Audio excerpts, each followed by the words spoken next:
Obushaki, and this is Today in the News. Here we read and give in-depth analysis on some of the stories making waves across Nigeria. And of course, this morning we'll be reviewing the front page of Vanguard, The Nation, and The Punch. And we'll be starting with the front page of Vanguard. And on the front page of Vanguard, we have fresh crisis brews in APC over Ondo, Edo governors polls. And the riders, it says APC now lawless, says Deputy National Chair Shaibu. Queries Bulama's appointment, says party risks losing in Ondo and Edo. Ondo, Edo APC governorship aspirant to pay 22.5 million naira. Oshamole did no wrong, says West Idaosa.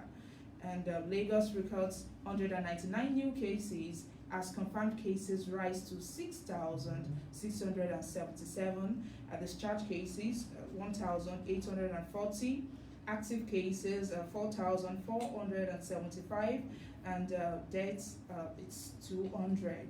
And moving on to other stories, on page 9 we have a protest rocks Abuja, Osogbo over sack of TCN Managing Director and Chief Executive Officer. Labour accuses Power Minister of working for foreign interest, says SACS Managing Director strengthening transmission network nationwide. Workers' protest expected, and this is coming from the Power Ministry. And you can see more of this on page 9. And on the front page, pictures, we have a photo story of workers of Transmission Company of Nigeria, that's TCN, Osogbo Regional Station, Osun State, protesting the sacking of the Managing Director Usman Mohammed by the federal government yesterday. And on page 6, we have General Dia's wife, Folashade, dies at 66. Still on page 6, we have a young banker commits suicide in Lagos, drops notes for father and girlfriend. And moving on to the stories above, on page 8, we have Buhari sacks Wakwe as a NECO registrar and 4 others. And on page 14, we have we'll continue to repatriate our Majirai, and this is coming from Northern Governors. And lastly, on the front page of Vanguard, on page 11, we have harassment. Lagos Nigerian Medical Association insists on sit at home as police backpedals on curfew. And from the front page of the Vanguard, we'll move over to the Nation. And on the front page of the Nation, we have Lagos to admit only severe cases at isolation centers. And the riders, we have patients with mild symptoms for home care. State records 199 of 284 new cases. Virus spread fear grips security agents, right? And on page 6, we have 292 Nigerians returned from Saudi Arabia, returnees in isolation. And on page 25, we have Wike, oil workers make 60% of rivers virus cases. APC, PDP issue Ondo, Edo polls guidelines. And you can see more of that on pages 5 and 8. And still inside the Nation, we have 8 doctors positive in Zamfara, Kogi to test more people. 78-year-old dies in Delta. Lagos doctors begin sit-at-home strike. And that is all we have on the front page of the Nation. And from there, we move straight to the Punch. And on the front page of the Punch, we have Lagos beg doctors as Nigeria Medical Association others indefinite seat at home. Lagos State governors to manage simple coronavirus cases at patient residents. WHO hails Nigerians' response to Kano massive community transmission. Not as 54% of cases, 70% new infections, and this is coming from the Northern Governors. And lastly, on the front page of the Punch, we have Ondo or your appoint Amotekun Corps commanders, and you can see more of that on page 8. And that is all we have on the paper review for this morning. But when we come back from the break, we have a guest with us in the studio, and he will be reviewing some of the analysis with us, some of the stories on the front pages of these newspapers. And while on the break, you can always like and follow us on our social media platforms, that are showing on your screen, and you can visit our website www.vanguardngr.com, and also don't forget to create a watch party with your friends so that they can get more details on these stories. Stay with us, we'll be back after the break.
Welcome back to Vanguard Live, and of course, this is Today in the News. Here we read and give in-depth analysis on some of the stories making waves across Nigeria. I'm Jamdala Ogushakin, and of course, we've reviewed some of the front pages, and that's Vanguard, The Nation, and The Punch. And this morning, we have a guest with us in the studio, and that's Mr. Ifeanyi Okoye, is a public affairs analyst. Good morning, Mr. Ifeanyi. Yeah. It's lovely having you here in the studio. Yes. Okay, without wasting much time, let's start with the story on the front page of Vanguard, and that's fresh crisis brews in APC over Ondo and Edo governorship polls. What do you think about this? As the deputy national chair, as Shaibu was saying, that APC is now a lawless party. What do you think about it? It's expected, especially when the period of elections in those states approaches. So there will be conflict of interest, and that is where you know how free and fair the democracy or party internal democracy of every party is, and just based on some persons who believe that their interests should lord over interests of some people. That's what we have. That's why we see what we have in Ondo and Edo. But I believe if it's well managed, you will overcome it. But if it's not well managed, it's likely at the end of the day they will lose the state, because Oshomole, most people believe that its high-handedness in handling the party has made the party lost some states, which we can see what really happened in Zamfara, and we saw what really happened also in Bayelsa. But do you think that Zamfara is likely to still face the same, Ondo and Edo still likely to face the same fate as that of Zamfara? I see that Senator Lawa was saying that, he said he's crying for APC when it comes to this. Yeah, it's likely they face the same, because presently in Edo State, the present governor is bent on getting his ticket at the primary for a re-election, and Oshomole has his own interest. So that is where the issue of conflict of interest comes in. And before you know it, both parties will approach the court for who is the rightful candidate period and after the primary. And when such thing happen, we should let's expect that the party will lose that state. Because whereby to maybe Oshomole's camp and the governor's camp, they conduct their primaries. And one group will be recognized. At the end of the day, the court might decide APC has no candidates. And what do you expect? So we have seen it in Bayelsa, we have seen it in Nasarawa, we saw it in Rivers. So they should manage the internal politics. But with regards to this Ondo State and Edo State primary elections, Senator Lawa was saying that they've already lacked transparency from these. What do you think of this? The issue of transparency is not what somebody can. Well, the man, to his own regard, being a party man over time, he has a point, because we saw how they conducted primaries in some states and how the issue of emergency of candidate came up, and we can say truly APC, they preach a different thing, they do a different thing. And it's time, because every democracy there should be accountability, transparency, rule of law, and some of these things are lacking, and that is why people should hold the government accountable, the APC-led federal government. Let's see a government that will be accountable to the people. But we don't see any transparency. Okay, but there have been rules and people talking that APC, that it's like there's still no, there's that the party is running without rules and regulation, and the same thing that Senator Lawa is saying. He actually asked the question, so let me try to. He said, is the party still running is APC still running a party with rules and regulation? They have a guiding principle, which is their constitution, the manifesto of the party. But they have been saying it that the national that's Shomole, that he has been preaching the constitution. Well, I think that one is the issue of the court to interpret. But from we layman's point or layman's view, with the rascality and how the court has been giving judgment in respect to internal affairs of the party, I will tell you that all has not been well with APC. All has not been well with APC? Yes, but yeah, if they survive 2023, we should thank God. It's true. Okay, now part of the requirement for contesting for this veteran poll for this state, that's for September 19 and October, the governorship aspirants in Ondo and Edo will each pay 22.5 million naira. What do you think of this amount? I think that's on the high part, is because before you are given the ticket, there's what we call expression of interest, which is your intention to contest for one of the most exalted office in those states. And at your purchase of the expression of interest form, that doesn't indicate you'll be nominated for the primary. Some people might be disqualified even after buying those forms. So on my own part, it's still too much. So it means that the politics is capital intensive? Yes, politics is very capital intensive here. Because why is capital intensive? We have not gotten to the stage where we talk about policies. We talk about development for the next 10 years. But an average politician in where we are will come up and tell you, I will build roads for you, I will make sure you have light, I will make sure education is working, I will make sure that there is security. But looking at it now, nobody tells you, okay, in the health sector, we'll create a reform whereby the low income earners, XYZ, time, will be entitled to this. Nobody is telling you about reform in tax. Nobody is telling you about reform in ICT. Nobody is telling you about reform in terms of entrepreneurship or access to boost more SMEs. We are just far from development. That is why an average politician believes when he gets into office, after all, I've bought my way into the office, I've spent money, I've bought the votes by 5,000, so this is time for me to get my money.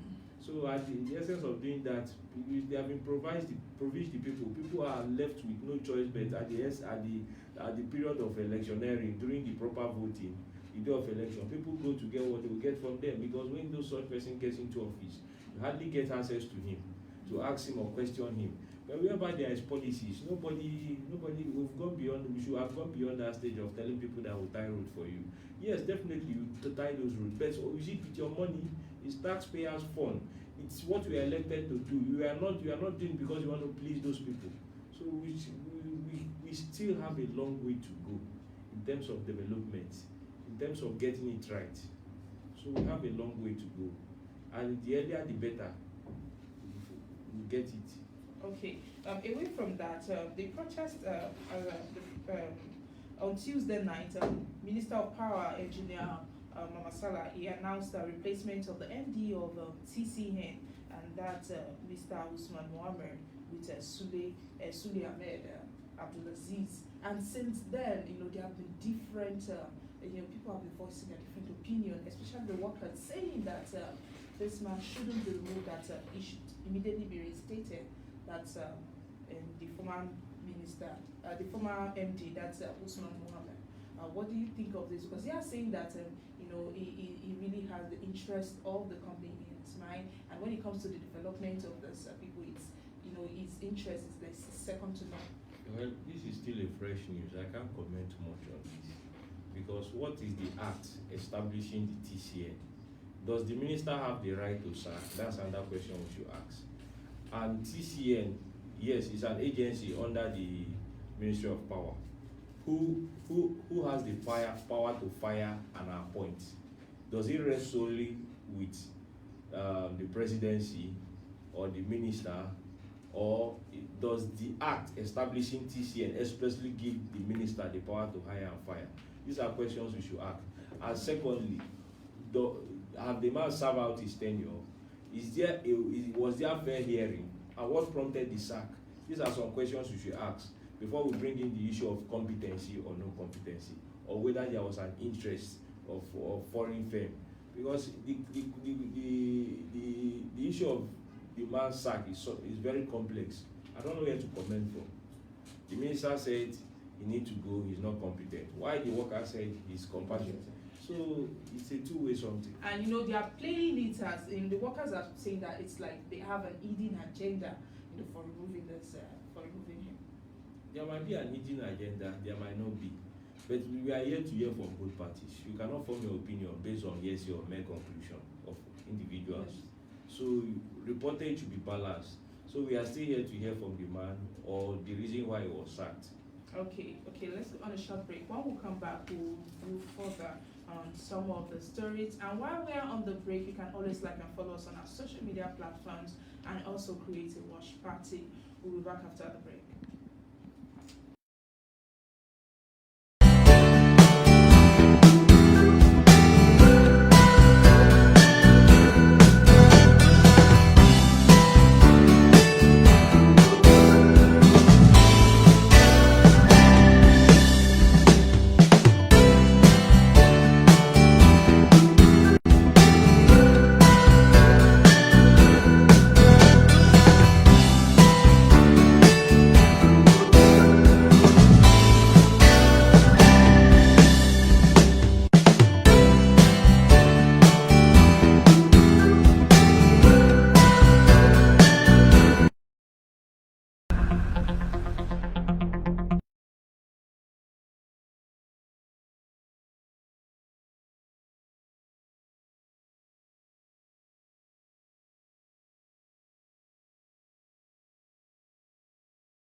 All right, welcome back. And if you're just joining us, this is Today in the News on Vanguard Live.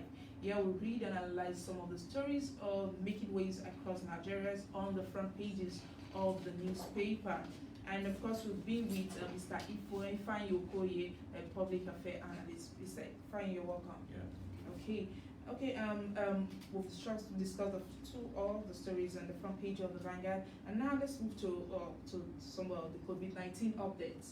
Now, first of all, before we go into details, I want to ask you, what's your opinion on about the increase of COVID-19 cases in Nigeria? What do you think about it? Well, we have not been doing badly compared to the prophecies of the West that by April, May, that Africa will be littered with dead bodies all around the street.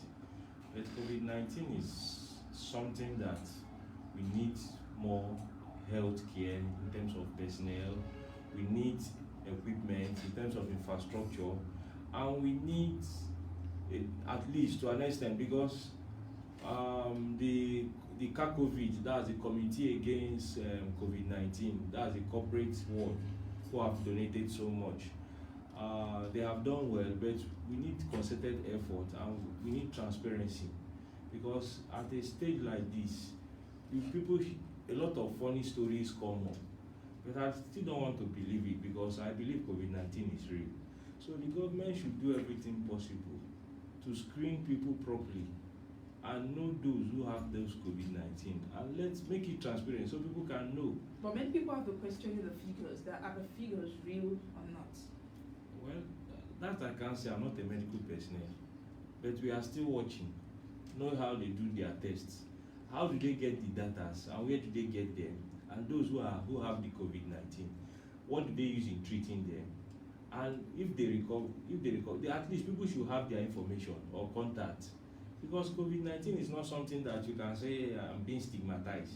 It's a global pandemic, so we need sincerity for the government of the day, how they go about getting the figures. Okay, now still talking about it now, Lagos State has intensified home treatment for COVID-19 patients with mild symptoms. I can see you're laughing. Tell the statement what you're talking about. A pandemic that claims to have ravaged economies, businesses, nations, and you are telling people you should treat them at home. It shows that we don't have the capacity. And putting in mind that there's no vaccine for this. Let's look for vaccine or no vaccine. I strongly believe that we should look inwardly and get our own homegrown local treatment as against waiting for the vaccine. At least we have researchers here, we have medical biologists here.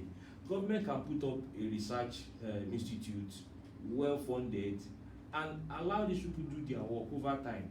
But the question people are asking is, are they equipped and are they ready? It is not all about are they ready. It's all about the government of the day. Universities, at least, there are some amount of money they are being kept for grants.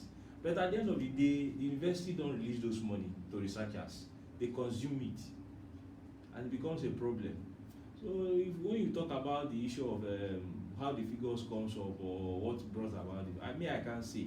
But what most people are crying now, they are complaining of, that there seems to be no transparency among. We've seen cases of Dr. C and some other people coming to tell us that they couldn't see their test results, and only for them to tell them they had COVID-19 and they were taken into isolation. Then after some days, they told them they were negative, and treatments were administered were purely so-called malaria treatment. And you see the so-called isolation centers in Nigeria. You see some of them dancing, playing different instruments, pressing their phone, eating chicken, compared with the isolation center in UK and some European countries, where their citizens are on life support machine like ventilators and drip. And you begin to ask yourself question, what is really happening? Is this how COVID-19 is? Because if COVID-19 was truly as the white, especially the Bill and Melinda Gates Foundation predicted, if it truly has hit Nigeria and Africa, we'll be seeing littered bodies on the street by now.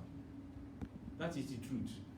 I didn't say we don't have it, but we have not gotten, even with this almost 6,000 plus, at least the death rate is not up to 300. We have a death rate of less than 300 and a recovery rate of almost 2,000 now. So we should be thankful, and government should just put in place make checks and preventive measures like the wearing of face masks, the hand sanitizer, washing of hand, and social distancing and every other thing. So, and open up the economy. Yeah, but are you in support of people staying at home and treating themselves? Because now we've had people at home, like Commissioner of Health was saying that some people, they do come to the hospital when the case is very severe, and they said announcing that severe cases have to stay at home and treat themselves. Stay at Now, home. another thing that I think we have to put in is the people who are going to take care of them, are they not at risk when it comes to this? Like yesterday, I was hearing that there are two types of COVID-19 patients: those with low symptom and high symptom. So, how do you know those with low symptom and high symptom? Is it that a disease that is being infectious, that transmit, that is airborne? Now they are telling one to stay at home. So that calls for scrutiny, or letting us know that something. But the only thing I heard, they will tell us that the young people are more prone to get it, but most times they have strong immune. But if you are one with underlying health issues that you might know, you find difficult to survive because the immunes get weak. So are they trying to tell us that people who with COVID-19 less low symptoms will be treated indoor? Then what happens to the people treating them? That is another question for another day. But I believe there is no sincerity. We should. Okay, due to time now, let's look at the Nigerian Medical Association in Lagos State has asked its members to sit at home. I think this due to the miscommunication, misinformation between the government and the Lagos State Commissioner of Police some days ago. Some of the top of police officers were saying that the commissioner didn't tell them that some people are supposed to be exempted when it comes to this. And the Nigerian Medical Association has said that some of the doctors were mishandled when it comes to this. So do you think the fault of this conclusion is from the government or from the police? In terms of stopping medical personnel from going Yes. about as at late hour, in respect of the curfew? Yes. Well, They were exempted. but some people were still arrested because it became an issue a few days ago. Even the first PRO, Frank Rumba, had to come out and make a statement on most social media platforms, which I saw. So the issue of it, Nigerian police, they have, they need constant training and retraining. Like, police are very essential part of security in every nation. At least if you give it to them, their jobs are not easy. But in as much as most people have lost confidence in them, we still have the good ones. Then the ones who are creating problem among them, at least police should go a step further and reposing that confidence of the people in the police by sanctioning them. Sorry to cut you off on that. Lastly, do you think the NMA, do you think now is the time for them to say they want to go on? I think they have a right to protest now, because what is happening is not proper. Okay, thank you very much. It's been lovely having you with us in the studio as you've reviewed some of these with us and cases. If you're just joining us, this is Today in the News, and of course we reviewed and analyzed some of the stories on the front pages of the newspaper, and I've done this with Mr. Ifeanyi Okoye, public affairs analyst. And of course, this is not the end of the day on Vanguard Live, as we have all the shows that are coming up. But for now, you can always visit our website for some of the stories that we've reported on this show, and that's www.vanguardngr.com. And you can always like and follow us on our social media platforms, and also share and subscribe to our YouTube channel. It's bye from me, Damlola Obushaki, and don't forget to always stay safe.